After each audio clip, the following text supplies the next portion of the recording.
एक बार एक दंपत्ति दिवाली की खरीदारी करने के लिए बाजार जा रहे थे।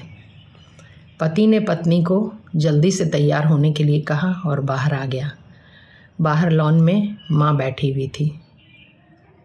तो पति अचानक कमरे में लौटा और पूछा अपनी पत्नी से, शालू तुमने माँ से पूछा कि उनको क्या चाहिए?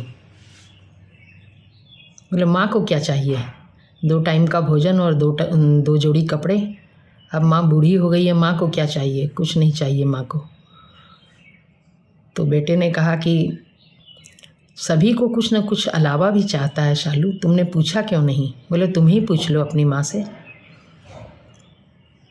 तो बेटे ने कहा, माँ खरीदारी करने जा रहे हैं दिवाली की, तुम्हें भी कुछ चाहिए तो बोल दो। बोले नहीं बेटा, मुझे कुछ नहीं चाहिए। बोले नहीं, कुछ चाहिए तो बोल दो माँ, ले आऊँगा। तो माँ ने कहा अच्छा ठीक है, 2 मिनट ठहरो, मैं तुम्हें लिख कर दे देती हूँ, कहीं भूल न जाओ। माँ गई और एक पर्ची पर कुछ लिख कर लाई और पर्ची हड़बड़ में लड़के ने अपने हाथ में ले ली और गाड़ी में जाकर बैठ गया। पत्नी तैयार हो चुकी थी, वह भी गाड़ी में बैठ गई। वहाँ जाकर शालू ने अपनी सारी खरीदारी की और कहा तुम पहले मैं अपनी कर लूँ, तब बाद में तुम अपनी माँ की खरीदारी देख लेना। तो ठीक है, उसने सारी कर ली और थक गई तो बोली कि मैं एसी चलाकर गाड़ी में बैठती हूँ, तुम अपनी माँ की पर्ची निकाल कर देखो, क्या चाहिए वो तुम ले आओ। बेटे ने पर्ची निकाली, देखा कि काफ़ी कुछ लिखा हुआ है।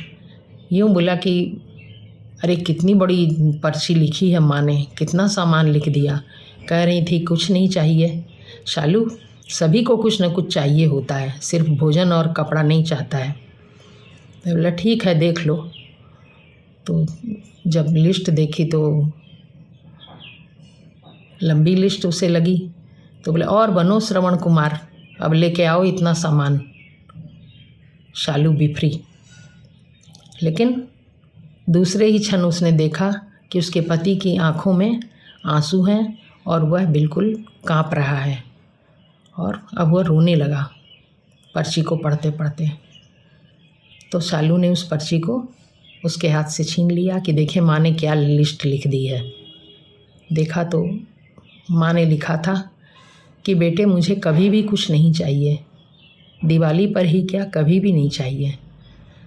हो सके तो बाज़ार में कहीं फुर्सत के पल मिलते हों तो 2 पल ले आना और मेरे पास बैठ जाना।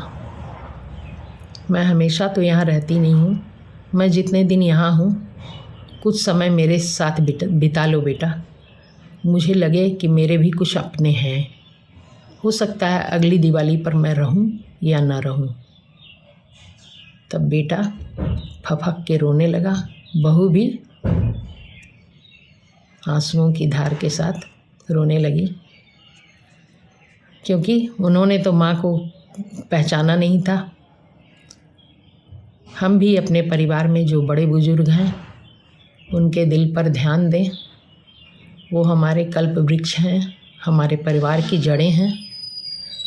उनको किसी तरह की तकलीफ़ ना हो, वो क्या चाहते हैं इसको ध्यान से देखें और जानें और स्वयं उनके लिए कुछ करें। बूढ़ा हमें भी होना है, सबको हमेशा जवान नहीं रहना है। तो हमारा ही किया धरा आएगा सामने, हमारे बच्चे हमारे किए को देखते हैं, उसी हिसाब से हमारे से वो आगे व्यवहार करेंगे। क्या हम अपने माता पिता के प्रति क्या व्यवहार करते हैं? अपने माता पिता की इज्जत रखिए, सम्मान रखिए और उन्होंने जो किया उसका तो प्रतिफल हम दे ही नहीं सकते, क्योंकि उन्होंने तो हमें जीवन दिया है। हम उनसे थोड़ा पूछताछ कर लें, थोड़ी उनकी देखभाल कर लें, थोड़ा स्नेह उनसे कर लें, यही बहुत हो जाएगा उनके लिए। तो अब हम लोग अपने परिवार को इसी भांति प्यार से रखें, अपने बड़ों का सम्मान करें, प्रेम करें और उनको इज्जत दें।